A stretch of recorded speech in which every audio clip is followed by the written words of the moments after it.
So I know with this album, I give it a lot of hate, and I am very negative towards it.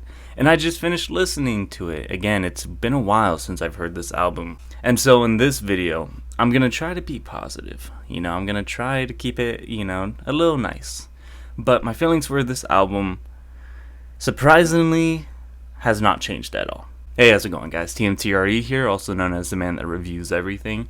So yeah, like I said, I just finished listening to Pray for the Wicked. Before this review, before everything, I was not a big fan. I'm still not a big fan of this album. Again, I took notes. I took 3 pages of notes. Again, surprisingly, 3. I don't know. I guess 3 is the lucky number. But yeah, Pray for the Wicked, aka the sucky one. Because it really is. It really is. It's not the best album. It's honestly probably the worst album, in my opinion. And I know, like I said in my last video for Viva Las Vengeance, you guys who are fans of this album are probably younger than I am. Probably discovered Panic at the Disco when you were like 14, 15, and the very first album that came out was either Death of a Bachelor or Pray for the Wicked. So like I said, it's very understandable for you guys to be really loving this album. That's so cool that you guys are loving it, If I'm not loving it, at least you guys are, Brendan still has the support from you guys. But for me, I have a lot of issues with this album, and it's a lot of recurring issues that I found throughout each song.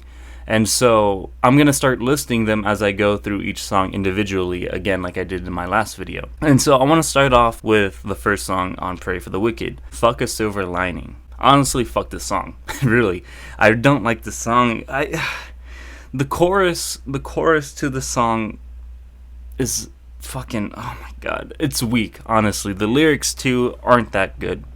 The sound is all over the place. It doesn't work. I know with Viva Las Vengeance, some of the songs can be all over the place, but at least he makes it work. He makes it fit, and he does something clever and different that he didn't do on this album that he made better on this new album, which is why I'm loving it. But again, it's all over the place. He doesn't make it work, and the sounding, man, it's just... And I did a little research on the album too. The album, he really took a lot of inspiration from Broadway shows, because at this time he had just starred in his very first Broadway performance, Kinky Boots. And so I can see the influence on this album for sure. But it doesn't work with the Panic sound. And I know that's the thing I've realized too, which each Panic at the Disco album, it's all different. No albums are the same. He changes it up, and I'm proud of that. That's cool. But sometimes I really don't fuck with the changes. This one, I don't fuck with it. I'm not that big of a fan of it. I kind of question the decision making throughout this entire album. I'm just like, why did they go with this kind of sound, particularly in this song, when it could have been so much better if they just would have looked at it, take a step back, change some things up a bit, write better lyrics. It could have been a lot better if they did that. But with this song, Fuck a Silver Lining, the message is there. It is there. He's trying to say that he doesn't care about silver linings, because people always say, well, look on the bright side, To him, he's like, no, I want to be better. I want to keep getting better. I like the message. I like the meaning behind it. Yes, I get it, to want to always strive to be better. I kind of do that myself, I always want to strive to be better, a better person, make better content in everything I do, make something better than what I could have done before. And that's what I feel about this album. This album could have been a lot better if I feel like he just tried a bit harder. But I just felt like for him, he liked the sound, he liked the inspiration from Broadway, and he kind of just went with it. Again, that's his decision, his judgment towards the album, and he went with it. It's just not my style of song, and it's something I wasn't really happy with from Panic at the Disco. And again, a lot of you guys will eat up this album and love it. That's cool. That's awesome. But I feel differently. I really do. Yeah, like I said, the chorus really doesn't do it for me. The lyrics aren't good in this song. It's just, I don't know. It could have been a lot better. The sound really just bugs me. Now the second song, Say Amen, It's Saturday Night. I feel like with this song, he focused a lot more on the sound itself than the entirety of the song. The lyrics, again, aren't that good, but it's better than the last song. And the production and the sound of this song are actually good. I will give it that. But other than that, it's not that good. The lyrics don't really support the rest of the song that well. A lot of the lyrics are confusing. The meaning behind this song is just he's trying to touch back with his religious roots, saying that he doesn't pray anymore, he's not religious, he doesn't go to church on Sundays because he grew up being a Mormon. So with this song, he's just trying to say that he prays for everybody, but mainly more himself. But again, the lyrics aren't that good to where they make that message clear. So yes, the sound and production of this song is good, and his vocals are decent, but with the support of the lyrics, it's just really lacking and doesn't really help out the song a lot. Now the third one, Hey Look Ma, I Made It. Now this one, I will say, it's a lot better than the other two songs, for sure. The lyrics too, way better.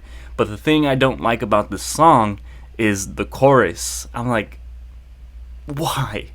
Like, it builds up so good, the flow, the sound. I'm like, okay, I like this, But then the whole chorus, hey look ma, I made it. Like, I know I don't sing like him, but still, I don't like it. It's just like, oh my god, he could have done so much better, and it really just builds up. And this is something I really find throughout the entire album, that the build up and the verses are good, but the chorus in most of these songs suck and really ruin the song for me. And for me, like, when this song came out, yeah, I liked it a lot and I was really singing it, and this was one I had on a playlist or two. But because of the time and situation I was in at the moment, because when this song came out, I had just got accepted to San Francisco State University. I felt so proud of myself. My family, my mom especially, was very proud of me, and I felt like I made it, And so every time the song came on, I was like feeling it because I, related to that song a lot.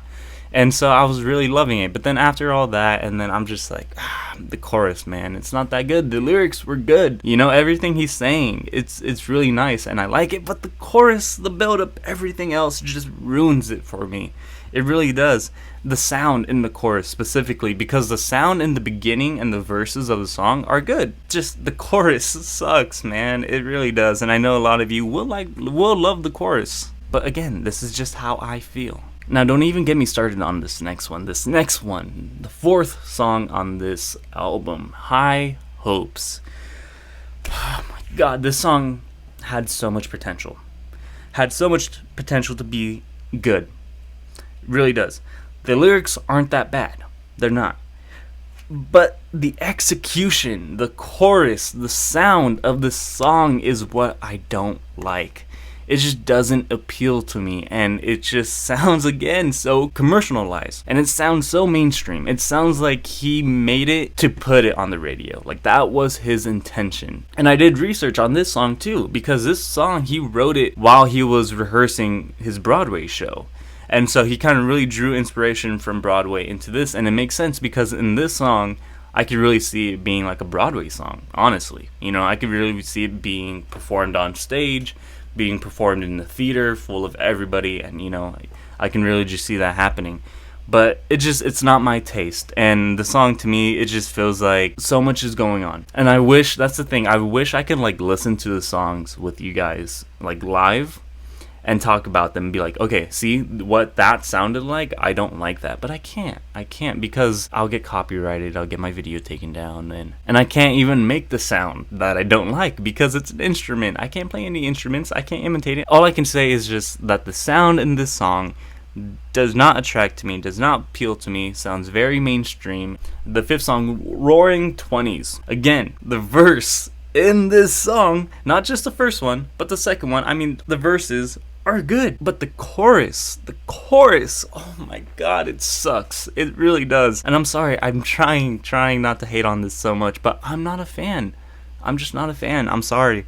And the bridge, though, in this song is pretty sick. I do like that. And I do like the meaning behind it because he's talking about how he closed off his 20s. He closed off his 20s by doing Broadway, and that's one thing. He's very proud of doing the Broadway show, and that's awesome. I'm glad he did that and got to experience it because with his voice, he could really do Broadway, he could. And so and when the song, he's just saying how proud he is and that he's closing off his 20s. But everything else, the chorus, roll me a blunt cause I wanna go home. I don't like that. You don't need to go home to smoke a blunt. You can smoke that anywhere. But I also get it. He wants to just escape, feel relax, and just smoke. I get it. That's cool. But the execution, it just sucks. It sucks. He did not finish this song off as I wanted him to. Again, I think this song could have been better, and the sound was an interesting choice. I don't know. I'm just not a fan of this sound. The 6th song on this album, Dancing's Not a Crime. I hate this song. And you want to know why I hate this song? Because I actually like it. That's why I hate it. It's so catchy. It's so catchy. The chorus is really catchy. I cannot resist dancing. The sound is actually very different from anything else put on this album so far, and I like it. It's a very dancey song, and I could really just groove to it, dance along with it, and I like it. The bridge is fire in this song, you know? I can't, this is one of my favorite songs on the album, but again, you realize I'm not saying I love this song, I just like it. And then moving on to the 7th song, One of the Drunks. Oh my god. Okay, now I'm being for real this time. I can't stand this song. I can't stand the chorus. It had me fooled in the first half. I was thinking, okay, it sounds nice. This is gonna be a good song. But then, what the fuck is the chorus? Honestly, what the hell is the chorus? Oh, I'm not a fan of the song. The only good part of this song are the first 30 seconds. Everything else after that, no, I'm good. I'll pass on this, I don't know. It just feels really lazy in my opinion. This is what it feels like when you become one of the drunks. I don't like that.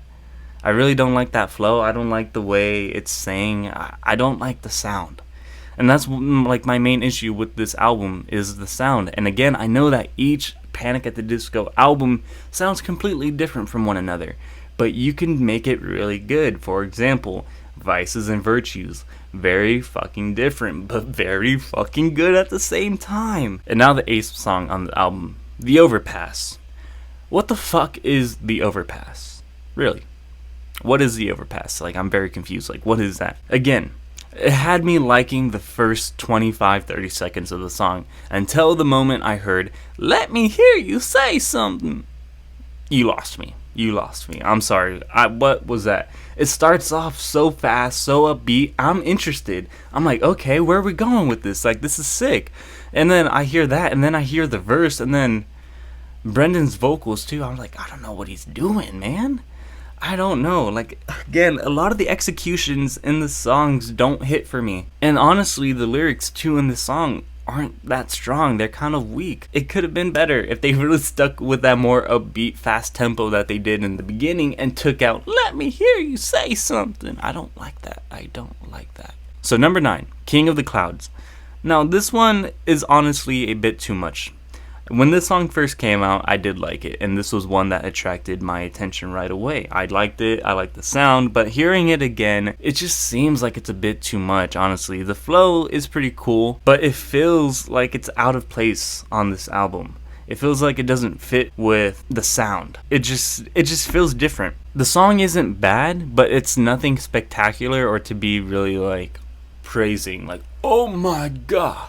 I'm more of a fan of the sound of this song than I am with the actual lyrics, and the song itself seems pretty short. There's 2 verses and then chorus, and it's just kind of repeated throughout the entire song. But again, it just seems a bit too much, and his vocals, it just sounds like he's reaching too far. And yeah, it's one of the better songs on this album, but again, it's just too much. It's a bit too much. And so now with the 10th song on the album, Old Fashioned.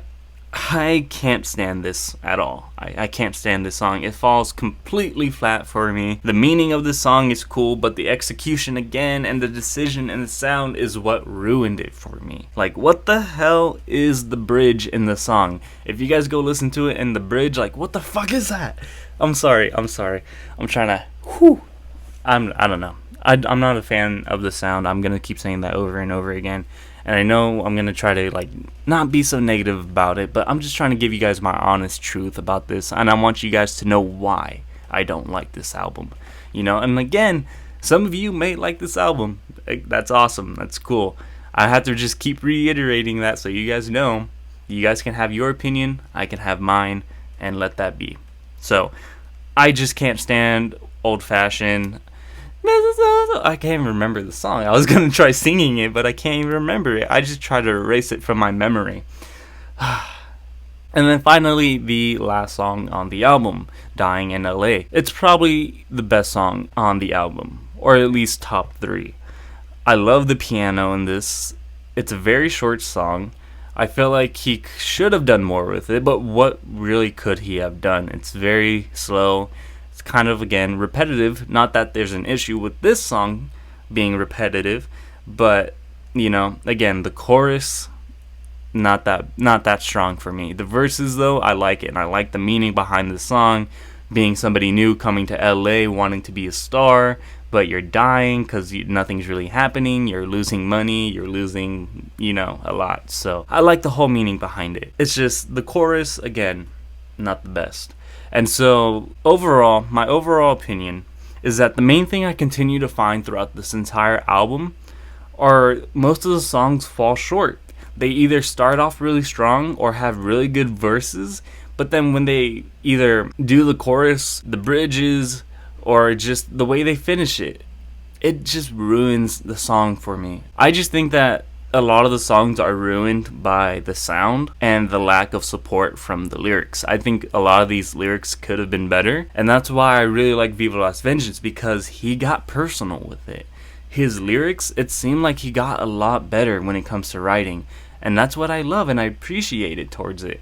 And he grew a lot from the past 3-4 years since he last put out music. But with this last album, Pray for the Wicked, I hope you guys see why I was extremely let down when this first came out.